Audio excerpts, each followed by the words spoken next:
సమాధానకర్తయగు దేవుడు. పౌలు గారు ఈ మాటను ఆయా సందర్భాల్లో ఉపయోగించారు. దేవుడు ఎలాంటి వాడు, ఆయన ఎలాంటి లక్షణాలను కలిగి ఉన్నాడు, దేవుని యొక్క గుణ లక్షణాలను మనం తెలుసుకున్నప్పుడే పరిపూర్ణంగా ఆయన్ను ఆరాధించగలం, ఆయన దీవెనలు మనం అనుభవించగలం. యేసు ప్రభు ఎందుకు లోకానికి వచ్చారు?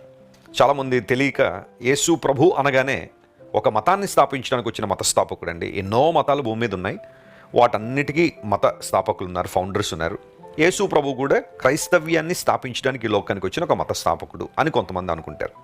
మరికొంతమంది ఆయన ఒక మహానుభావుడు, ఆయన ఒక వెలిగించబడిన వాడు కాబట్టి ఆయన బోధనల ద్వారా కొంతమందిని ఆయన ప్రభావితం చేయగలిగారని కొంతమంది యేసుక్రీస్తు ప్రభుని ప్రవక్త అనుకునే వాళ్ళు కొంతమంది ఉన్నారు.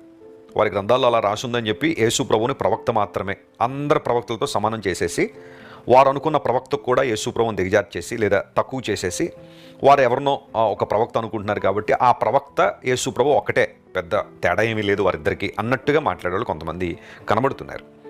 అయితే యేసు ప్రభు ఎవరు అంటే బైబిల్ చాలా స్పష్టంగా తెలియజేస్తుంది, ఆయన ఆరాధనీయుడు, ఆరాధనకు యోగ్యుడు, సర్వాధికారైన దేవుడు అని పౌలు భక్తుడు రాసుకుంటూ వచ్చారు. ఆయన దైవత్వాన్ని మనం అంగీకరించినప్పుడు, ఆయన దైవత్వాన్ని మనం గుర్తించినప్పుడే కదా జీవితంలో ఆశీర్వాదాన్ని దీవెన మనం పొందుకుంటాం. అంత మాత్రం కాకుండా సత్యవంతుడైన దేవునికి మన హృదయాల్లో స్థానం ఇవ్వడం ద్వారా, మారు మనసు ద్వారా, రక్షణానుభవం ద్వారా క్రీస్తు ప్రభును మన జీవితంలోకి ఆహ్వానించినప్పుడు ఆయన తన సమాధానాన్ని మన మీద కురుమరించే దేవుడు. ఈ సమాధానం లేదా ఈ శాంతి లోకం ఇచ్చినట్టుగా కాదు, ప్రపంచం ఇచ్చినట్టుగా కాదు, లోకంలో ఉన్న మనుషులు ఇచ్చినట్టుగా కాదు.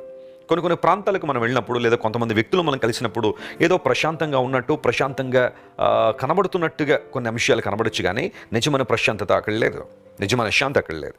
పౌలు భక్తుడు అంటున్నాడు, మీరు ఏమి నేర్చుకున్నారో, ఏవి అంగీకరించారో, ఏవి చూశారో, ఏవి విన్నారో అట్టి వాటిని చేయండి. పౌలు భక్తుడు పరిశుద్ధాత్మ ద్వారా ప్రేరేపించబడే ఈ పత్రికలన్నీ రాసుకుంటూ వచ్చాడు. సంఘాలకు ఆయన చేసిన బోధ కావచ్చు, వ్యక్తిగతంగా ఆయన అనేక మందిని కలుసుకుని చెప్పిన మాటలు కావచ్చు, ఉత్తరాల ద్వారా పంపించిన సందేశాలు కావచ్చు, పత్రికల ద్వారా అమూల్యమైన జ్ఞానాన్ని సంఘానికి అపోస్తలుడైన పౌలు ఆత్మ ప్రేరేపణ ద్వారా ఇచ్చారు. మీరు ఏవైతే నా ద్వారా విన్నారో, చూశారో, వేటినైతే అంగీకరించారో అట్టి వాటిని చేయండి.